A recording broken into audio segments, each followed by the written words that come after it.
My guest today says, forget gold, copper is where it's at. Gianni Kovacevic, author, investor. You're with CopperBank, the chairman of CopperBank, and you're a speaker here at the conference. Thank you so much for joining us.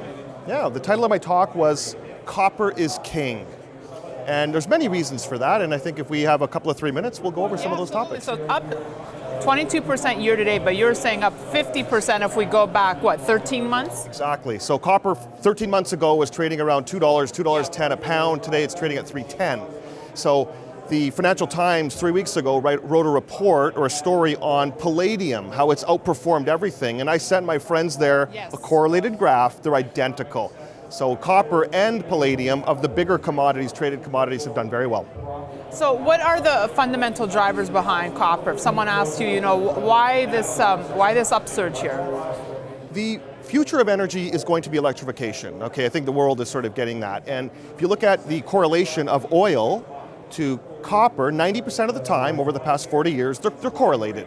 This is breaking down. I was on Bloomberg 18 months ago and I said that we're probably going to see this relationship break down. Copper will decouple price-wise from probably most commodities. The world's oil supply comes from 4,700,000 individual wells. 50% of primary copper production comes from 25 copper mines. Then the very thing that makes it possible to go away from fossil fuels is an increase in electrification. It's copper. And then this type of copper takes 3, 4, 5x more per megawatt of utility when you create, transfer, or utilize greener and cleaner. So you're expecting more growth here. Where do you see it trading, in the next 6 months? I don't have a crystal ball, and I smashed it about 10 years ago. So I like to use the collective opinions. And if you talk to 20 different analysts, you're going to have bearish and bullish views. Right. These are intelligent people, and it confuses investors. But the consumer has something to say about this. Oddly enough, 10 days ago, Kitco, the world's largest copper company, the leader of the company, Oscar Landereche, came out and he was quoted as saying that he sees copper in a shortage and he sees 10,000 a ton or $4.50 a pound copper in 2018. I think one of the reasons that copper might not get as much attention, I know you mentioned how when palladium was breaking over 1,000, everyone was covering it, is that people are not really sure how to invest in copper. So for an investor who's new to the space, how do you get into copper? I think you want optionality, in my opinion.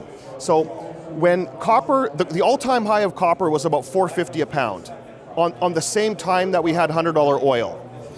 Is there a reason for oil to go back to $100 a barrel? Maybe, only because of politics, not fundamentals anymore.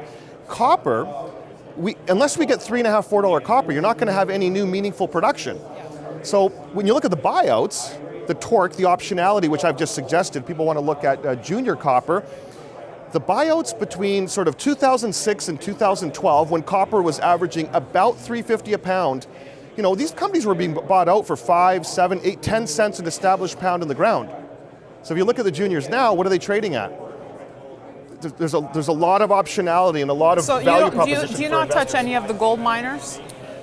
I look at gold as something that is money. I'm like in the Jim Rickards camp, it's money. And so if we stopped mining gold tomorrow, hypothetically, we're not going to do that, but what would happen? Well, the price would go higher, but the utility of it, no one really care. I don't think that, So you're saying there's no industrial component to gold, and that's why you don't there is a little bit, but we get a lot of that from byproduct gold and copper mining. Well, what about silver then? Do you like silver? Silver has a role in an industrial economy, but where I think investors want to focus on is this overwhelming, misunderstood, invisible hand throughout the global economy, which is modern energy.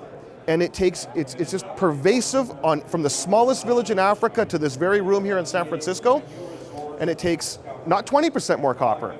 It takes, in some applications, like offshore wind, 1,000% more copper per megawatt. This is a line item. Gianni, I know you also made headlines when you took your Tesla cross country. I know you had a lot of success with that. Are you liking Tesla stock? What they did last week with the release of the Tesla Semi, yet again, they embarrassed the incumbents so badly because the truck is efficient. It makes sense charging when you're unloading. It goes uphill at 65 miles an hour. The way the platform is for the driver to be in the middle, the way you can convoy 3 trucks, and they say it's more efficient than even rail.